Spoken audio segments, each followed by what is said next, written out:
Mga ka-native, bakit nga ba maganda mag-alaga ng manok? Yan yung pag-uusapan natin ngayon.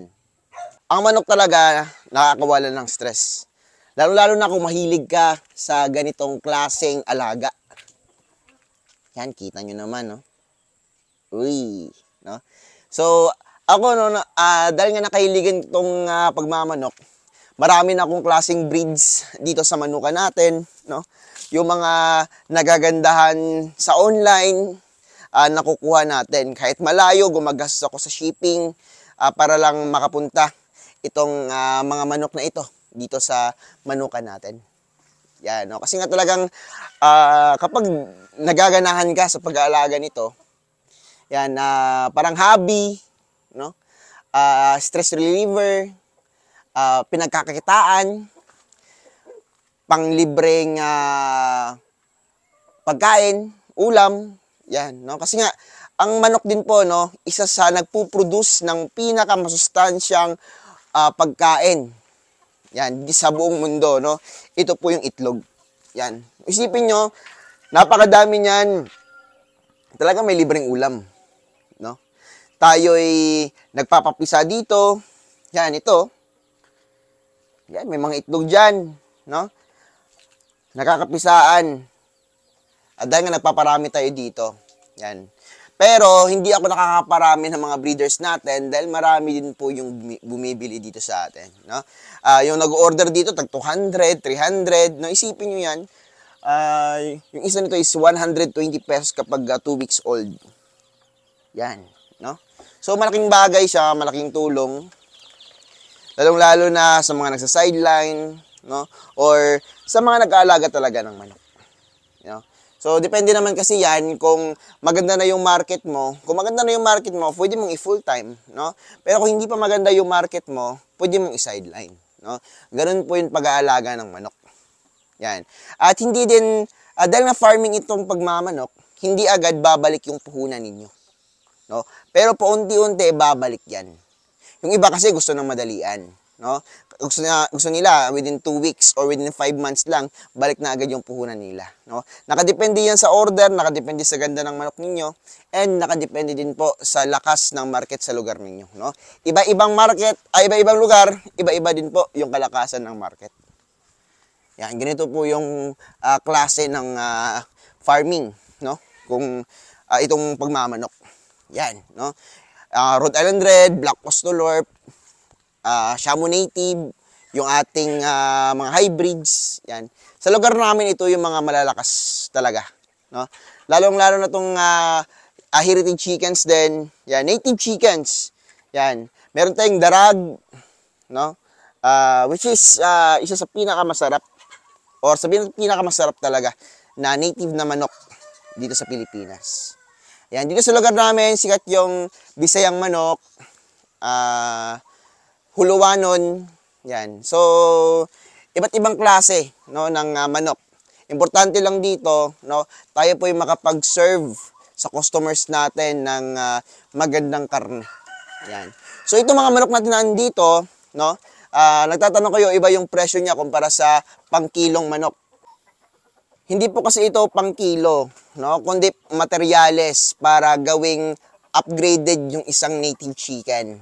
Mas pinalakas, mas pinalambot. Yan. Itong karne kasi ng Rhode Island, Black Austral mga heritage, mas malambot sila, no, kumpara sa native na pure. Yan.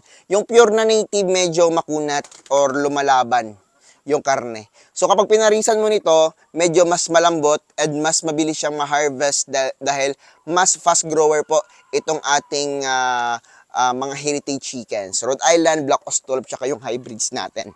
Yan, no? Shamu Native, masasuggest ko, tapos Ipares hybrids. Yun, maganda yun for meat, no?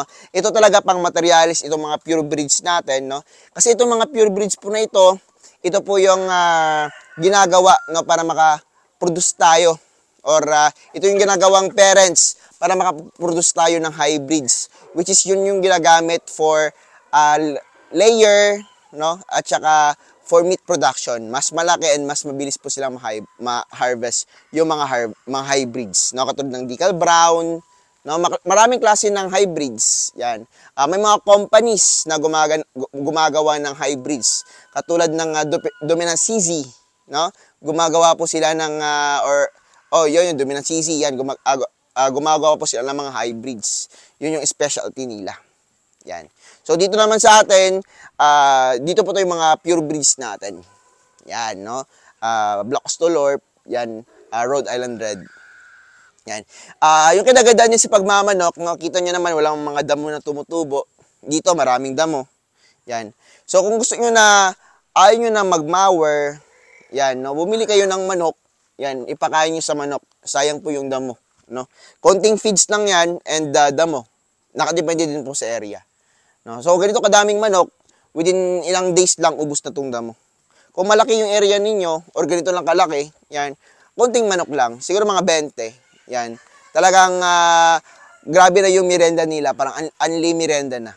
Yan, no? 20 or 30. Mga 50 manok kayang ubusin tong mga damo na ito. Yan, sa ilang linggo lang. Malakas silang kumain ng damo at hinuhukay din po kasi nila yung lupa. Yan, para matanggal yung parang buto ng damo. Yan, no? Kung maraming insekto sa inyo, yan, insectivores din po itong ating mga manok. Yan, malakas pong kumain to ng insekto. Kung ikaw ay nagmamanok tapos competitive ka, pwede kang sumali sa mga show, no? So, meron mga show na patangkaran ng manok, pagandahan ng manok, yan, pabigatan ng manok, no? Paliitan ng manok, meron din, no? So, maraming klase ng manok, fancy chickens, papagandahan, patangkaran, yan, no? Meron tayong Indio Gigante, meron ding Shamo, yan. Pabigatan naman, maraming klase ng breeds ng pabigatan. Jersey Giant, Buff Orpington, ano pa ba yung mga mabibigat? Hybrids. Hybrids talaga, sobrang mabigat, no? So, sa show, kung may show na naman, sasali ako, no? At yun yung ilalaban ko sa pabigatan, yung yellow copper natin. Dito sa atin, no, sa mga napuproduce natin, hybrids yung isa sa pinaka mabibigat dito. And isasama ko rin yung Indio Gigante natin. Yan, naandun, no. So, about sa mga mamahaling manok na marami tayo doon. Yan. Soon, kapag maganda yung panahon, i-display natin sila dito. At papakita ko sa inyo isa-isa yung mga mamahaling manok natin. Yan. So, itong for meat and egg production natin, ganitong setup yung gusto ko sa kanila para masanay po sila sa lamig at saka init ng panahon. Pero dito sa lugar namin, marami kasing kahoy dito, no, kita nyo naman, medyo malamig dito. Yan, yun o, breeding na naman. Ito, bata pa tong rooster na to, no? So, nasa mga 5 or 6 months. Yan, yung tahig niya, oh, kita nyo naman. Wala pang masyadong tumutubo. Yan, solid na solid yan, no? Selected. Yan, no? Si Orochimaru, marami na puproduce din, no? Mga puting mga chicks na Shamo native. Yan. Talagang nakakaaliw to. And at least, no, iba't ibang manok, iba-iba din pong presyo. Yan, at ma-amaze ka kapag may bumibili sa'yo. Yan, no? Paunti-unti yan, basta i-maintain mo lang yung quality and syempre yung market mo, no? Social media, mabilis lang pong mga market doon.